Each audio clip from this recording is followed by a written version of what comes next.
What's going on, guys? It is Andrew here, and welcome to another ARK video. Now, I am super excited about this game. You guys could probably tell from the last video I did, but that one was more of just like a reaction. It was like 2 minutes after I first watched the trailer, and obviously the trailer is absolutely amazing, and it was hard for me to gather my thoughts, but I've had some time now to search the internet for some awesome information for you guys, and I put this video together so we could just talk about some specifics about this game. And honestly, a lot of times when you look into games, you're like, oh, well, that might be a problem.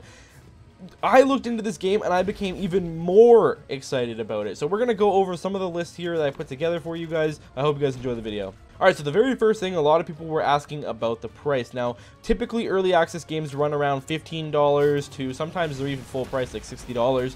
This game is going to be a one-time payment of $25, so probably $24.99, with no microtransactions. The developers specifically said there will be no free-to-play shenanigans. There will be no, you can't buy like supply drops or weapons or armor or food or any advantages in the game. You buy the game and you play the game. That's it.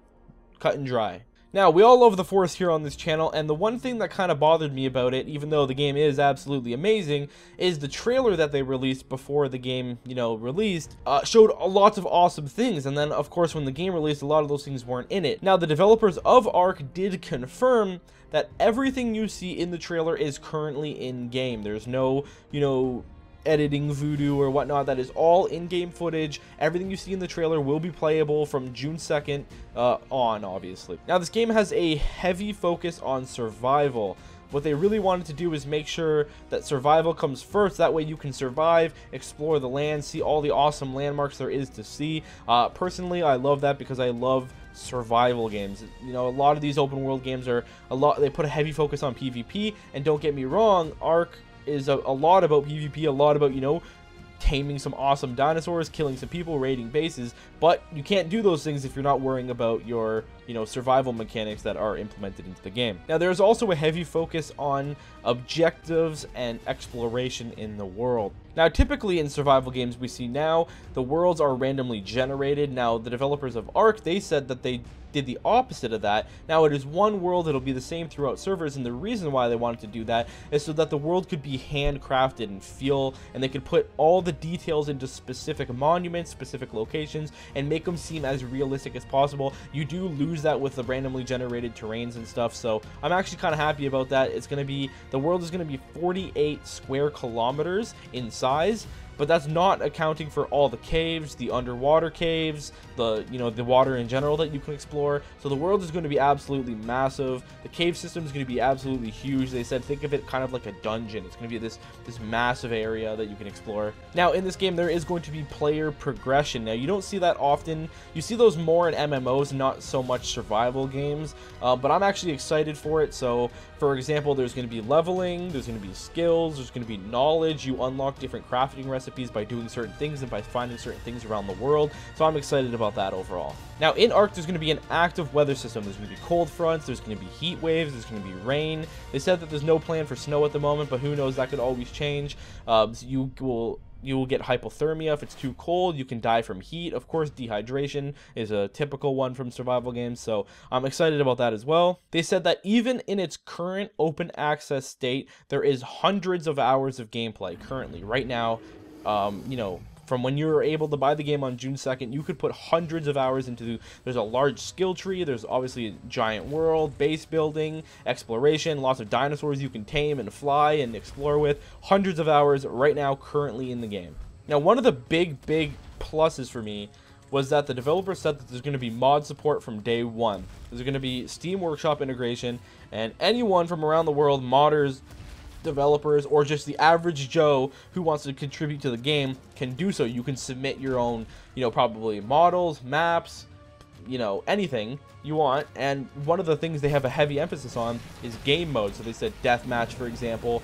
If you can come up with like a deathmatch mod where, let's say it's 5v5 and everyone has a T-Rex, it could almost be kind of like a Primal Instinct type game. Now, shipping with the early access, there will be Oculus Rift and Project Morpheus support. Well, not Project Morpheus support because it's not out yet, but Oculus Rift support will be supported from day one, and then Project Morpheus will be supported from when this game is ported to the PlayStation 4, which is awesome. If you're already subscribed to this channel, then you know that I'm a huge believer in VR, and I upload VR videos often.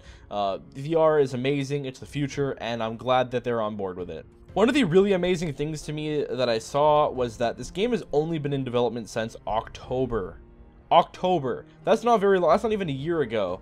It hasn't even been a year, and this game already has hundreds of hours of gameplay, you know, super deep worlds. It looks amazing. The graphic fidelity of it looks absolutely fantastic.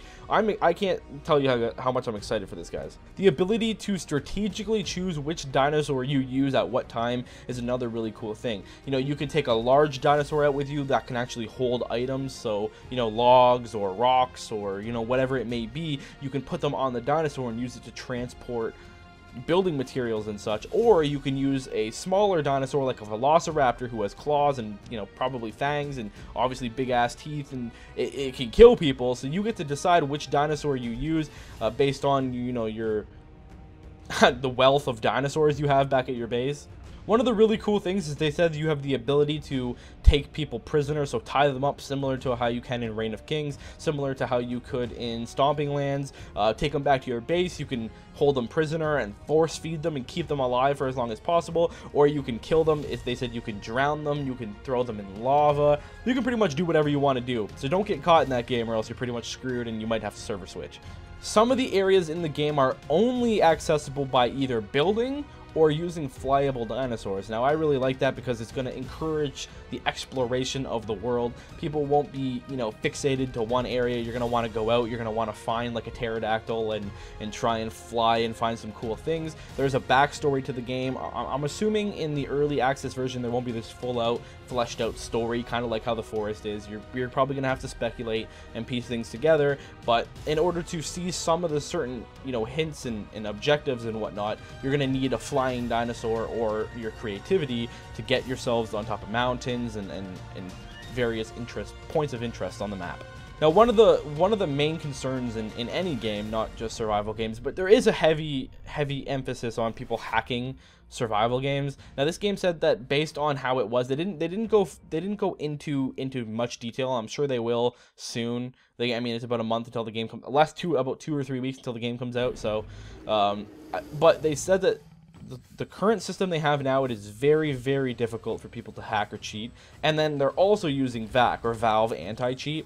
So they're going to be using the Steam built-in VAC as well as their own server-side anti-cheat. So hopefully, at least for, you know, until the hackers eventually do what hackers do, it'll be pretty safe. Now, there's going to be a single player, a multiplayer, and a co-op mode. Single player, of course, is self-explanatory, and multiplayer and co-op are pretty much similar.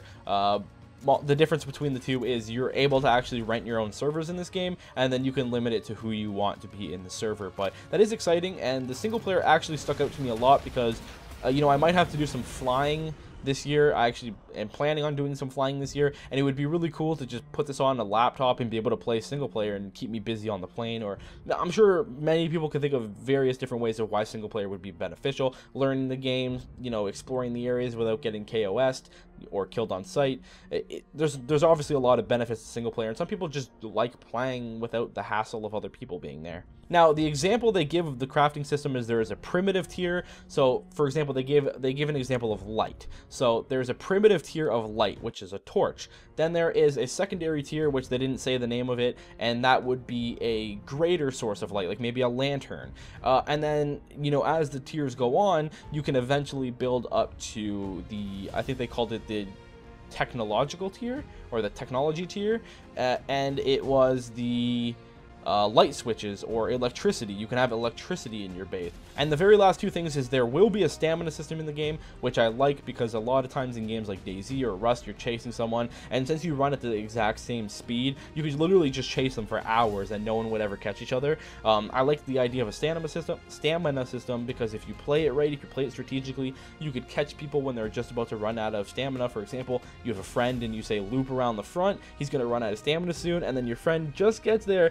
and he won't be able to run away, and you can tie him up and keep him slave and hostage. And the very last one is there's going to be a weight-based inventory system, which is awesome because you always see these very unrealistic inventory systems, like, you know, you have a backpack and you're carrying like 15 med packs, 30 steel beams, 17 M4s, and all the ammo you could ever ask for all in one backpack. This game's going to have a weight-based system, which is pretty self-explanatory. You can't go over X amount of weight, which is where your dinosaurs would come in, you know, store the weight on them, and etc, etc. I hope you guys enjoyed this video. I tried to keep it as short as possible. I'm sorry if I did a little bit of rambling. If you guys did enjoy it, make sure you leave a like. Subscribe if you're new here, guys. There's going to be tons of ARK content on this channel coming up. I love you guys. Thank you for everything. See you guys in the next video. Bye-bye.